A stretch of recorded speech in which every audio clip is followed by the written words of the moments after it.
Yeah, and there is that really, I suppose, generational myopia in the world, isn't there? I mean, certainly for a person of my age in his late 40s, it's war. The only wars I've seen have been the wars through the Middle East. Really, I mean, I was born around the time of the end of the Vietnam War, but that's a very historically short period of time, and I think there is an element in the following generations that just don't expect this sort of stuff could happen.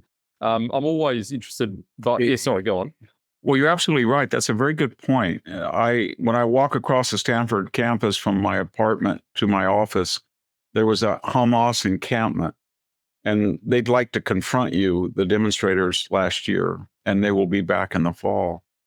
And one of them said something about October 7th, that I mentioned all the atrocities that were committed. And he said to me, this didn't happen. People don't do that. People don't cut off women's breasts. People don't decapitate.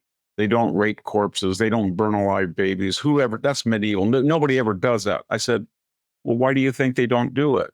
And he said, because they don't do it. He said, and then he said to me, well, why do you think they did it? I said, because they could, and they wanted to, and they wanted to send a message. And people throughout history have done the same thing, and they will always do that. And we're no better morally than the Greeks or the Carthaginians or the Romans. We're just more advanced technologically. In fact, Hesiod, the great Greek poet, said he didn't say technological, but with material progress comes moral regress. The more affluent and sophisticated you are, the more you can explain away evil. Yeah, I think that's exactly right. No, I'm sort of drawn by the concept of the Thucydides trap, and I haven't said that properly. It's always hard to spit it out, but it's always been an interesting concept. For those that are listening, I'll try and broadly explain that it's this concept that an established power will often be challenged by an emerging rising power. It's something we haven't seen for a long period of time. Is that a theory that you sort of subscribe to as well, or is it a little bit old hat? Graham Allison, who advanced that theory, took one line about in the first book of Thucydides, and at that line is something to the effect, or I'm quoting literally, it said the Spartans preempted because of their fear of the rising power of Athens. In other words, they might not have gone to war, but Athens was going to overwhelm them. And then, of course, he made the analogy of China, that we might have to do something stupid because China was the rising power and the established power. But I think if you look at the text, there were other reasons for the Peloponnesian War in 431. One was one society, they had fought once before. They had been in a Cold War for 50 years. One side was a democracy, and one was an oligarchy. One side was Dorian, one was Ionic, one side was rural, one was cosmopolitan. One had a monarchy, one didn't. So there were all these other fault lines that were force multipliers, but it certainly was one factor.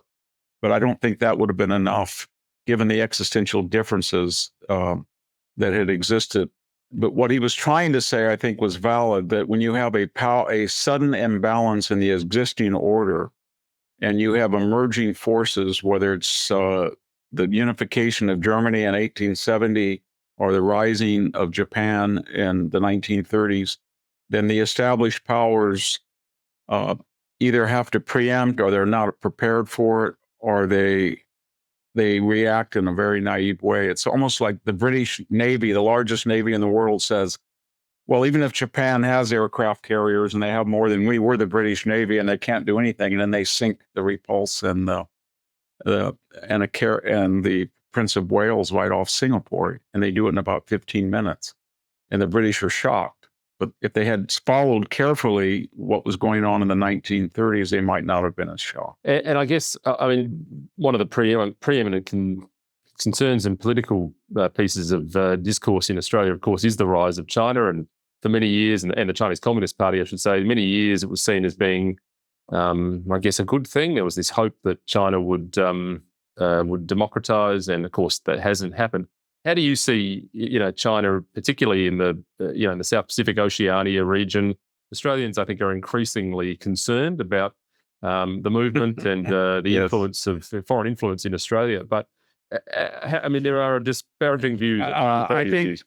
I think all of us in the West, the English-speaking West, the European West, the westernized countries of Asia, but especially in the United States, had it all wrong. We in the 80s and 90s and early 21st century, we said, well, the more that we allow their students or their visitors to appropriate our technology, the more that we let them have asymmetrical trade advantages, the more that we kind of grin it and bear it while they catch up to us and they're going to emulate us. After all, they're emulating us.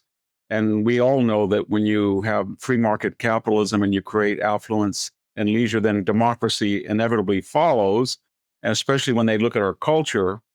And no one really was saying to George H.W. Bush or George W. Bush or Bill Clinton or Barack Obama, no, no, no, no, no. They want market capitalism to strengthen the Communist Party and authoritarianism. And when they look at our culture in the West, they like our high rises and our freeways and our hospitals and our universities, but they despise our popular culture of free speech and, modern, postmodern morality. And so they're going to kind of burrow into our society and take what they feel is compatible with communism and makes it stronger. And their policy seems to be, from what I can tell when I travel abroad or I meet people from the government that visit here, the Chinese government, and I did meet Fang Fang once, the agent in the United States. She came to my office once. Their message is something like this, subtle, sometimes obnoxious. We are the rising power. The United States has pretty much had it. They've got problems with 3 genders, their crime rate, they have homeless, they're awash in decadence. And we are telling you people in Asia or in Africa or in Latin America, do you want to ally with a strong power, the strong power who will be there to help you, whether it's to build your port or to protect you? But the United States talks a great game, but they're a society in decline. And they're even starting to say something like that to Japan, South Korea, Australia, New Zealand. We're not that bad, but if you think the United States is going to, protect you, if we start to move on you or push, take a look at what happened in 2020, or take a look at their political system, or take a look at their movies, or take a look at their downtown Los Angeles or San Francisco. And that's the argument they use. And they've been pretty persuasive. They're starting to build this axis of Iran and Russia and China, and even India seems to be ready to deal with them in a way that was unthinkable 20 years ago. And it's this almost unique rebranding of communism. The turn of the last century version didn't work. The United States was very successful in exploiting that, the Reagan administration, through the build-up of the arms race, I suppose, and bleeding out the communist movement of the Soviet Union through Afghanistan. But we haven't seen anything like this before with a communist system that meets the market system. It's in for the long haul, isn't it? I mean, this ideology is alive and well.